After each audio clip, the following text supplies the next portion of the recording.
Les humains n'ont jamais construit les pyramides. Apprendre son histoire est un acte de résistance. Donc les humains n'ont pas construit de pyramides. De quelle pyramide parle-t-on? Je rappelle qu'il y a plus de pyramides au Soudan, par exemple, qu'en Égypte. Bon, il nous a mis quand même une image de géant imaginaire pour illustrer son propos. Mais dire que les humains n'ont pas construit de pyramides, c'est trop réducteur. Puis il n'y a pas des pyramides qu'en Égypte. Il y en a même en Amérique du Sud, on en aurait même découvert en Asie, et il paraît qu'il y en a en Antarctique, sous la glace. Ça, c'est un autre sujet. Mais dire que les humains n'ont pas construit de pyramides, oh, j'ai envie de vous dire, il y a la pyramide du Louvre à Paris, hein, c'est bien des humains qui l'ont construit, parce que là, ça, on peut le voir. Mais sinon, soyons plus sérieux, allons attaquer tout de suite. De nouveaux hiéroglyphes ont été découverts. Non, ça n'a pas été découvert parce que ce qu'ils nous montrent n'existe pas. Moi aussi, je peux faire des hiéroglyphes dans ma chambre hein, et dessiner des voitures, des avions et des hélicoptères en disant que c'est des hiéroglyphes. Alors, c'est pas des hiéroglyphes pour plein de raisons. On pourrait le démontrer, mais on n'a pas le temps. En tout cas, ce qu'il vient de montrer, ça n'existe pas nulle part. Il nous prouve que les humains ne sont pas à l'origine des pyramides.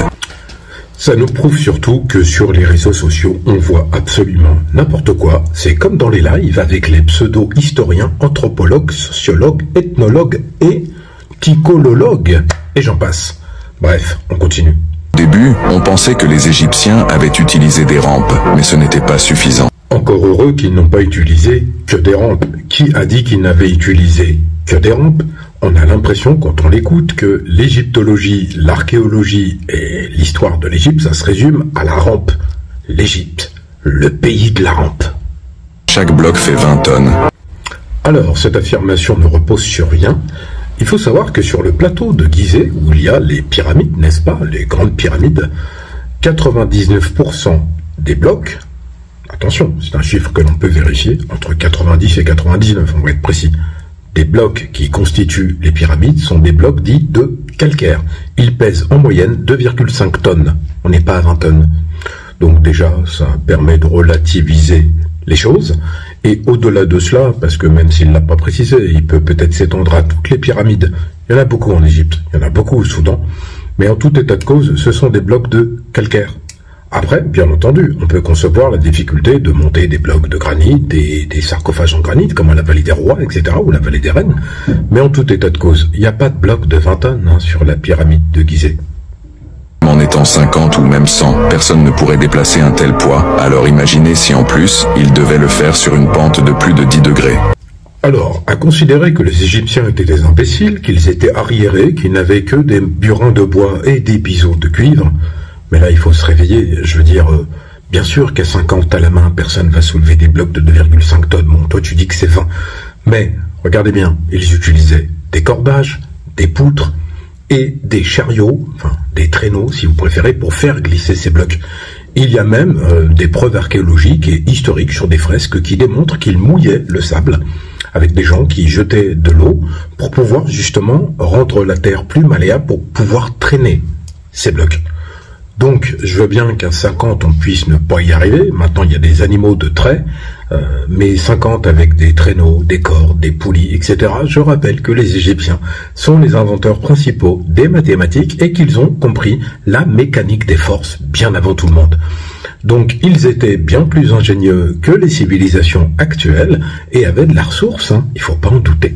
En plus de ça, en analysant la pierre utilisée pour tailler certains blocs, des scientifiques ont découvert que de nombreux blocs provenaient d'une carrière à plus de 800 km de l'emplacement des pyramides. Alors, d'après les études qui ont été faites, on est à peu près à 4,5 millions de blocs environ sur le plateau de Gizeh.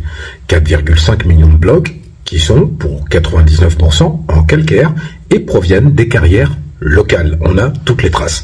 Pour les 1% restants, c'est-à-dire à peu près 35 000 blocs, ils sont en granit, et là, nécessairement, ils viennent de la carrière d'Assouan. Je rappelle qu'Assouan, hein, c'est au sud de Luxor, sur la carte, hein, si vous voyez où c'est. Donc, effectivement, c'est à 800 km du Caire, mais c'est pas le problème, c'est que c'est au bord du Nil, en fait. Donc, je vois pas en quoi c'est difficile de mettre ces blocs sur des bateaux, sur des barques flottantes prévues à cet effet, afin de faire remonter les blocs. 35 000 blocs, bon, à raison de plusieurs bateaux par jour. Je rappelle que la construction des pyramides de Gizeh, c'est 20 ans. Donc je pense qu'ils ont eu le temps de remonter les 35 000 blocs. Ils l'ont peut-être pas fait dans la journée ou dans la semaine, mais ils l'ont fait au moins dans l'année, hein, n'est-ce pas? Donc franchement, bidon, aucun mystère ni magie. Comment en 30 ans des humains sans technologie? Quand on parle de technologie, de quoi parle-t-on? Il y a 2,5 millions d'années, les premiers hommes, entre guillemets, hein, quand je dis hommes, vous me comprendrez, on va pas rentrer dans les détails, entre Homo habilis, Homo erectus, etc. Et puis voilà, jusqu'à Homo sapiens, eh bien, les premiers hommes ont fait preuve d'usage de technologie en inventant des pierres, des outils, etc. Donc on peut considérer que les Égyptiens n'étaient pas dénués de technologie, bien au contraire. Pour leur époque, ils étaient même les premiers et les plus avancés. À titre de comparaison, en Europe, nous étions avec des populations qui vivaient dans des grottes et tapaient des pierres pour faire du feu. Tandis qu'en Égypte, ils avaient déjà la maîtrise des éléments mathématiques. Je rappelle que les Grecs sont allés mendier. Vous avez le papyrus d'Orinde, hein, par exemple, qui est assez connu. On se demande pourquoi il est en Angleterre. Mais en tout état de cause, dans ce papyrus, vous avez presque pi, 3,14, et au-delà de cela, les fractions, les calculs des angles, etc. Ce n'est qu'un des nombreux exemples de l'apport de l'Égypte antique à la civilisation humaine. Donc en termes de technologie, les Égyptiens étaient très avancés, et je rappelle qu'historiquement, les technologies évoluent avec les périodes et les âges.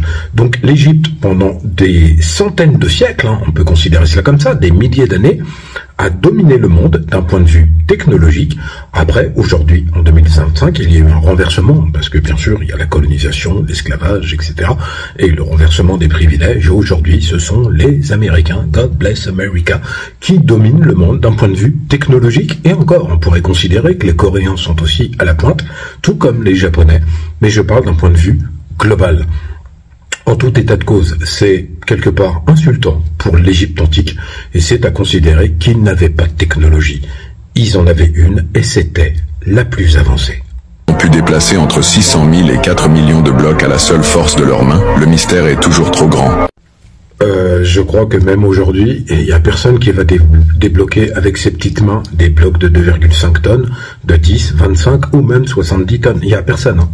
Bon, vous allez amener des grues, d'accord, mais elles vont péter, parce que vous n'allez pas vous balader avec des blocs dans les mains, d'accord. Donc personne ne bouge des blocs avec ses petites mains. On l'a déjà dit, traîneau, cordes, poulies, système, etc. Pas besoin de ramener des magiciens ou des démons. Cependant, une découverte récente va tout changer, après avoir découvert de nouveaux tunnels secrets dans une des pyramides. Eh bien oui, c'est sûr, on trouve des tunnels secrets tous les jours dans les pyramides de Gizeh ou les autres. C'est connu, hein, je veux dire... tous les jours, hop, tiens, un tunnel, hop, une photo, un trou, c'est un tunnel. Les chercheurs ont envoyé une mini-caméra pour voir ce qu'il s'y cachait. Eh bien écoutez, personne n'a envie de voir ce que s'y cache dans ce tunnel imaginaire, parce que si c'était le cas, ça ferait la production d'un film, d'un article, etc. et ce serait diffusé dans le monde entier. On a découvert un nouveau tunnel dans la pyramide de Gizeh ou une autre, ça mène dans l'espace et c'est merveilleux. Bon, tout ça pour vous dire que vous voyez, ce genre de vidéos pullule, et après il y en a qui les reprennent en disant « Oh, on a la réponse, c'est les géants, ils ont fait la pyramide, c'est écrit, des Tamoud. » Calmez-vous. En tout état de cause, rien ne remplace des études sérieuses et rigoureuses. À ceux qui continuent de me mettre des commentaires en chantant des chansons, faites des vidéos, j'irai vous éteindre. C'est pas la peine de me marquer que ce sont les Berbères qui ont inventé les pyramides, que les Berbères étaient aussi rouquins que le copain d'Harry Potter, comment il s'appelle déjà? Weasley, je crois. Et voilà, oui, si après vous voulez rejoindre Poudlard pour aller faire de la magie, allez-y. Pour les autres, abonnez-vous.